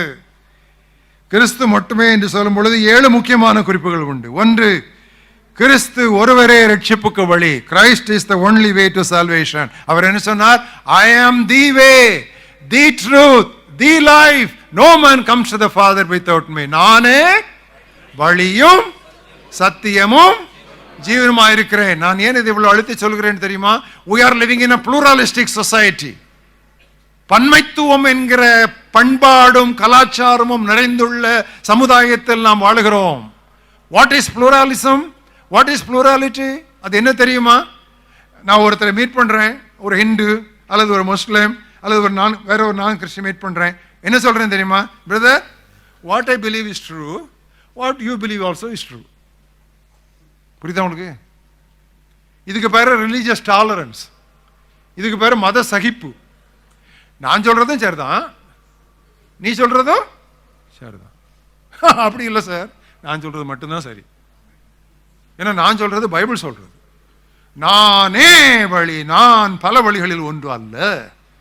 நானே சத்தியம், பல சத்திய மார்க்கங்களிலே நான் ஒன்று அல்ல. நானே வாழ்வு, நானே ஜீவன், வாழ்வுக்குரிய பல மோட்சத்திற்கு போகிற வழிகளிலே நான் ஒன்றல்ல, நானே. இரண்டாவது, Christ is the only mediator. கிறிஸ்து மட்டுமே ஒரே மத்தியஸ்தர், மரியாள் அல்ல. மரியாள் இயேசுவினிடத்திலே ஒரு முறைதான் ஜெபித்ததாக வேதத்தில் இருக்கிறது, விண்ணப்பித்ததாக வேதத்தில் இருக்கிறது. அது எப்பொழுது தெரியுமா? கானா ஒரு கல்யாண வீட்டிலே அவர்களுக்கு திராட்சை ரசம் குறைவுபட்டு இருக்கிறது, எதையாவது செய்யணும் கூட சொல்லல, ஒரு இன்ஃபர்மேஷன் கொடுத்தாங்க. அந்த ஒரே இன்ஃபர்மேஷனுக்கு கூட இயேசு கிறிஸ்து சொன்ன பதில், ஸ்திரீயே, மாதுவே, உனக்கும் எனக்கும் என்ன. Christ is the only mediator. நமக்கு வேற மீடியேட்டரே வர முடியாது. புராட்டஸ்டன்ட் கிறிஸ்தவர்களே, நீங்களும் கொஞ்சம் கொஞ்சம் ரோமன் கத்தோலிக்கர் மாதிரி தான். எப்படி தெரியுமா? கிறிஸ்துவை உலகிற்கு கொண்டு வந்த மரியாளை அவர்கள் வணங்குகிறார்கள், உங்களை கிறிஸ்துவிடம் கொண்டு வந்த ஊழியரை நீங்கள் வணங்குகிறீர்கள். They worship Mary who brought forth Jesus. You worship preachers who bring you to Jesus. ஒரு மாடிஃபைடு ரோமன் கத்தாலிசிசம். ஒரு நாளும் கதாநாயக வணக்கம் எந்த பிரசங்கியாரையும் செய்யாதிருங்கள். நீங்கள் கதாநாயக வணக்கம் பிரசங்கிமாரை செய்ய ஆரம்பித்தால் அதுதான் அவர்களுடைய அழிவுக்கு ஆரம்பம், ஆயத்தம். பிரசங்கியார் மூலமாக எந்த ஜெபமும் தேவனுக்கு சிபாரிசு செய்யப்பட முடியாது. உங்கள் ஜெபத்தை கேட்காமல் இன்னொருடைய சிபாரிசை வைத்து ஆண்டவர் ஜெபம் கேட்பாரா? வாய்ப்பே இல்லை, வாய்ப்பே இல்லை. சுகவீனமா, பலவீனமா, தோல்வியா, இழப்பா, முழங்காலிடுங்கள். முறையிடுவானேன்? அவனவன் உட்கார்ந்து தன்னுடைய வழிகளை ஆராய்ந்து பார்க்க கடவுள். மூன்றாவது, கிறிஸ்து ஒருவரே தேவனுக்கு முன்பாக பிரதான ஆசாரியர். விசுவாசிகள் எல்லாரும் ஆசாரியர்களாய் இருக்கிறோம். மார்க்க பட்டங்கள் பின்னால் அலையாதீர்கள். இன்றைக்கு தமிழகத்திலும் இந்தியாவிலும் ஒரு பெரிய பிரச்சனை. அந்த காலத்திலலாம் பெந்தேகோஸ்தே சபையினர் இந்த சிஎஸ்ஐ பாஸ்டர்ஸை பார்த்து என்ன சொல்லுவாங்க? ரெவரண்டு, ரைட் ரெவரண்டு, ராங் ரெவரண்டுப்பாங்க. இன்னைக்கு அந்த பிசாசு இங்கே வந்துடுச்சு. இன்னைக்கு பெந்தேகோஸ்தேல தான் பிஷப்ஸ் ஜாஸ்தி. ரோமன் கத்தோலிக்கர்களுக்கு ஒரு போப்பு, நமக்கு ஏகப்பட்ட போப்புகள். 4வது, Christ is the foundation for the church. கிறிஸ்துவே திருச்சபையினுடைய அடித்தளமானவர். போடப்பட்டிருக்கிற அஸ்திபாரமே இல்லாமல் வேறொரு அஸ்திபாரத்தை போட ஒருவனாலும் கூடாது. அவரே அஸ்திபாரம். பேதுரு அஸ்திபாரமா இருக்க முடியாது. அவர் தண்ணீரில் தளம்புகிறவர். அவர் கையில் கிடைத்தது சாவிகள் மட்டும்தான். அவர் கொடுத்த அறிக்கையில் தான் அதை அடித்தளமாக அப்போஸ்தலர் தீர்க்கதரிசிகளுடைய உபதேசத்தின் அடித்தளம் என்று இருக்கிறது. 5வது, கிறிஸ்துவை யாரோடும் ஒப்பிடக்கூடாது. உமக்கு ஒரு கூடாரம், மோசேக்கு ஒரு கூடாரம், எலியாவுக்கு ஒரு கூடாரம். பேதுரு திருவாளர் பேதுரு அவர்களே, நீர் எங்கே தங்கி இருப்பீர்? நான் தங்கி இருக்க வேண்டிய அவசியம் இல்லை. நான் கூடாரம் கூடமாரம் போய் பார்க்க வருகிறவர்களுக்கு டிக்கெட் விற்று கொண்டிருப்பேன். எனக்கு சுற்று வேலை, நீங்கள் உள்ளே தங்கியிருங்கள். உடனே ஆங்கிலத்தில் இருக்கிறது, இம்மீடியட்லி, சடன்லி. பேதுரு இந்த வார்த்தைகளை பேசிக்கொண்டிருக்கும் போதே ஒரு மேகம் நிழலிட்டது. ஏன்னா ஆண்டவரால் அதை டாலரேட் பண்ண முடியாது, கம்பேரே பண்ண முடியாது, பியாண்ட் கம்பேரிசன். உடனே அங்க இருந்து ஒரு சத்தம் வந்துச்சு. அவங்கள தூக்கிட்டாரு. உடனே சத்தம் வந்துச்சு, இவர் என்னுடைய நேசகுமார். இவர், அந்த அழுத்தம் அதில் தான், இவர் என்னுடைய நேசகுமார். அங்கெல்லாம் ஏன் பார்க்குற? நான் அங்கேருந்து 2 பேரும் அனுப்புனேன், சில முக்கியமான காரியங்களை பேசுறதுக்கு அனுப்புனேன். நீ உடனே அவனை கும்பிட ஆரம்பிச்சிட்டியே. இவர் என்னுடைய நேசகுமார். எல்லா ஆசீர்வாதங்களும் கிறிஸ்துவின் மூலமாகவே. இந்தியாவிலே காட்மன் ஜாஸ்தி, தெய்வம் போல் வணங்கப்படும் மனிதர் ஏராளம். அதுவும் இப்பொழுது இருக்கிற அரசாட்சியிலே வர வர நம்முடைய இந்தியாவிலே அதிகமான காட்மன் எழும்புவார்கள். ஜாக்கிரதையாய் நாம் இருக்க வேண்டும். கிறிஸ்து ஒருவரே எல்லா ஆசீர்வாதங்களுக்கும் காரணமானவர். 7வது, கிறிஸ்து ஒருவரே ஆண்டவரானவர், கர்த்தரானவர். 5வது காரியம், சோலி டியோ குளோரியா, தேவ மகிமை மட்டுமே. நம்ம எல்லாருடைய முடிவான நோக்கம் நம்முடைய வாழ்க்கையில எதை செய்தாலும், புசித்தாலும் குடித்தாலும், எதை செய்தாலும், புசிக்கிறதும் குடிக்கிறதுமே அதுல சேர்க்கப்பட்டதுன்னா அப்ப நம்ம எந்த காரியத்தையும் தேவ மகிமைக்கு வெளியே நாம் செய்யவே முடியாது. எதை செய்தாலும் தேவனுடைய நாம மகிமைக்கென்றே நாம் செய்ய வேண்டும். ஒருபோதும் தேவனுடைய மகிமையை நாம் தொடக்கூடாது. ஏரோது ராஜவஸ்திரம் தரித்தவனாய் அழகான ஒரு பேருரை ஆற்றினான்.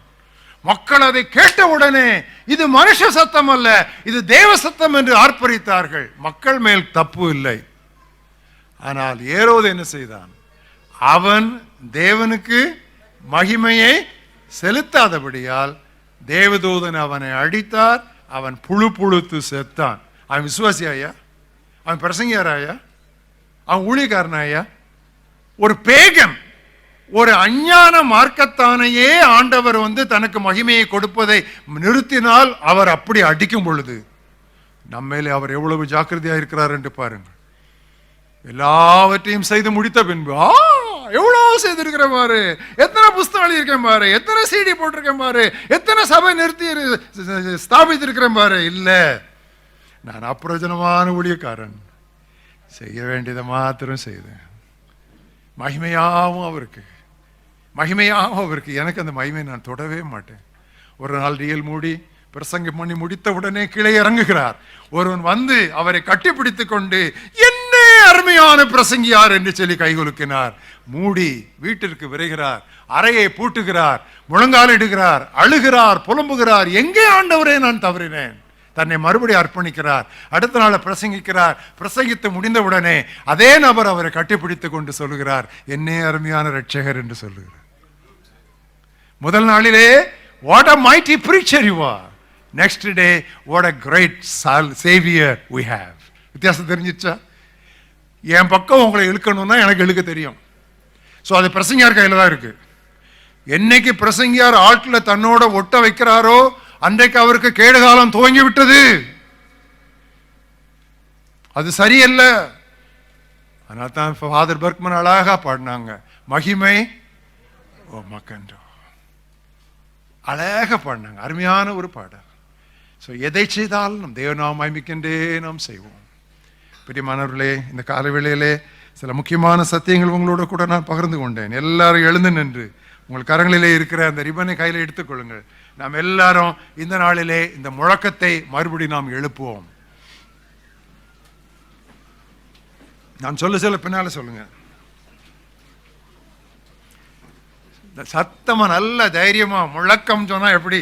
வீர முழக்கம், முரசொலி கையில எடுத்து முழங்கணும் நம்ம. இப்போ நான் சொல்ல பின்னால சொல்லுங்க. சோலா ஸ்கிரிப்சரா, பைபிள் மட்டுமே. சோலா ஃபைட், விசுவாசம் மட்டுமே. சோலா கிரேஷியா, கிருபை மட்டுமே. கிறிஸ்டோ, கிறிஸ்து மட்டுமே. சோலி டியோ குளோரியா, தேவ மகிமை மட்டுமே. எங்கள் மகாபிரிய தேவனே, இந்த அருமையான காலை வேளைக்காக நாங்கள் நமக்கு நன்றி சொல்லுகிறோம். சீர்திருத்தவாதிகளுக்காக, சீர்திருத்தத்திற்காக ஆண்டவரே, தொடர்ந்து உம்முடைய திருவசனத்திலே எங்களுக்கு தரப்பட்டிருக்கிற சீர்திருத்த உபதேசங்களுக்காக நாங்கள் நன்றி சொல்கிறோம். கர்த்தாவே, இந்த ஆண்டு விசேஷமாக இந்த செய்திகளை நாங்கள் மற்றவர்களோடு பகிர்ந்து கொள்ளவும், எங்களுக்கு தெரிந்த ரோமன் கத்தோலிக்க நண்பர்களுக்கு இவற்றை நாங்கள் விளக்கி சொல்லி அநேகரை கர்த்தாவே சுத்த அங்க சுவிசேஷத்திற்குள்ளே கொண்டு வரவும் நீர் எங்களுக்கு உதவிதாரும். அடித்தளம் எங்களுக்கு ஒருபோதும் ஆடிவிடாதபடி கற்பாறையின் மேல் நான் நிற்கும் கண்மலை என்று உறுதியாயிருக்க கர்த்தர் எங்களுக்கு உதவி செய்யும். துதிகன மகிமை நீர் எடுத்துக்கொள்ளும். இயேசு கிறிஸ்துவின் நாமத்தில் ஜெபிக்கிறோம் எங்கள் ஜீவனுள்ள பிதாவே. நம்முடைய கர்த்தராகிய இயேசு கிறிஸ்துவினுடைய கிருபையும், பிதாவாகிய தேவனுடைய அன்பும், பரிசுத்த ஆவியானவருடைய ஐக்கியமும் நம் அனைவரோடும் எப்போதும் இருப்பதாக. என் ஆத்துமாவே, என் முழு உள்ளமே அவருடைய பரிசுத்த நாமத்தை ஸ்தோத்திரி. என் ஆத்துமாவே கர்த்தரை ஸ்தோத்திரி. அவர் செய்த சகல உபகாரங்களை மறவாதே.